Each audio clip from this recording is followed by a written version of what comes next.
Hi. In the 15th century, some Renaissance intellectuals dismissed the period between the fall of Rome and their time as unproductive ages. That's why they named it the Middle or Dark Ages. From a global perspective, was this also a meaningless period that just preceded the revolutionary modern period?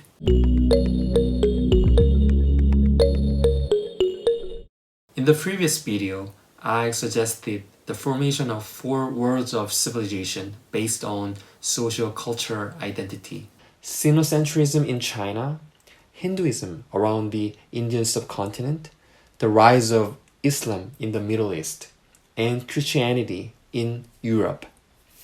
Today, I'm going to talk about the dynamics of social or political changes in each world and encounters between them through war and trade. In the Chinese mainland, the dominance of strong empires on the whole continued during this period. The invasion of nomad people, usually from the north, was always a great challenge to them. In particular, Mongolians established the first foreign dynasty in China and built the largest land empire in history. But this transcontinental empire did not last long because it was soon subdivided and the conquerors were culturally assimilated by the conquered. Han Chinese recovered the imperial throne by establishing the Ming dynasty. The empire became the richest and technologically most advanced country. In the Middle Ages, Chinese people introduced important inventions to the world: movable printing types, gunpowder, and the magnetic compass. In the middle of the 8th century, the Umayyad Caliphate was the world's largest empire at the time. Political fragmentation gradually weakened Arab domination, but Islamization continued in the Middle East, Central Asia, North Africa, and Spain.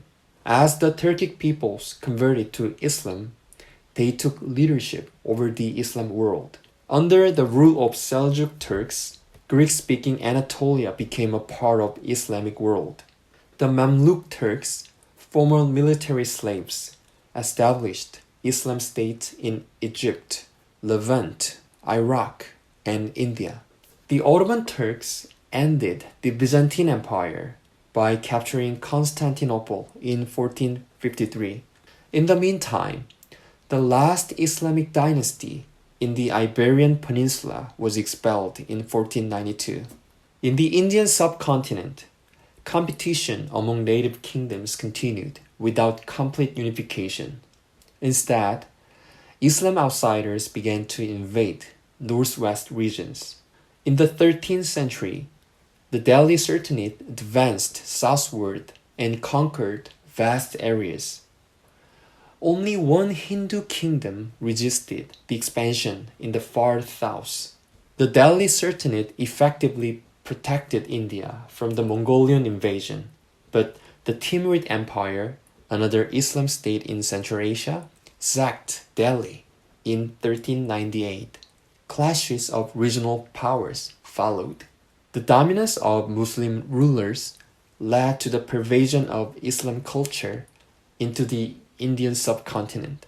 Indo-Islamic fusion opened a new chapter in the path of Indian civilization, following the development of native Hinduism spanning several millennia.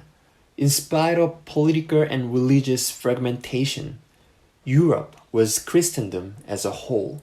The Eastern Roman Empire, or the Byzantine Empire, was an eastern stronghold of the Christian world until the 11th century, although its borderlines fluctuated by the clashes with Persians and Muslims.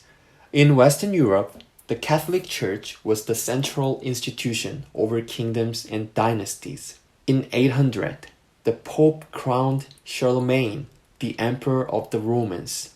This Carolingian Empire soon broke up, and a time of political turbulence continued, along with the invasions of the Vikings. In 962, the German King Otto I was crowned as the Holy Roman Emperor again. The Holy Roman Empire remained until the time of the Napoleonic Wars.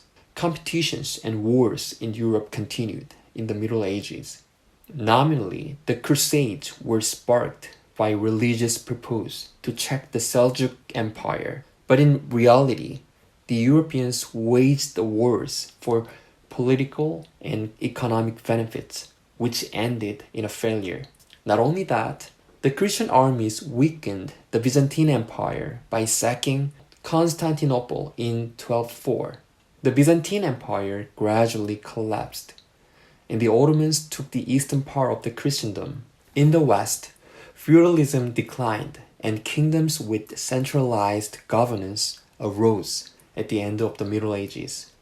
This prepared European states to swiftly dive into new challenges in the next period.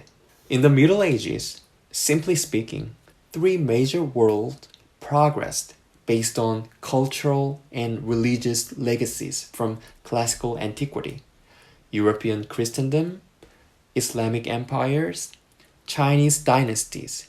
Although encounters and military clashes continued throughout this period, sphere of power among the world were maintained on the whole.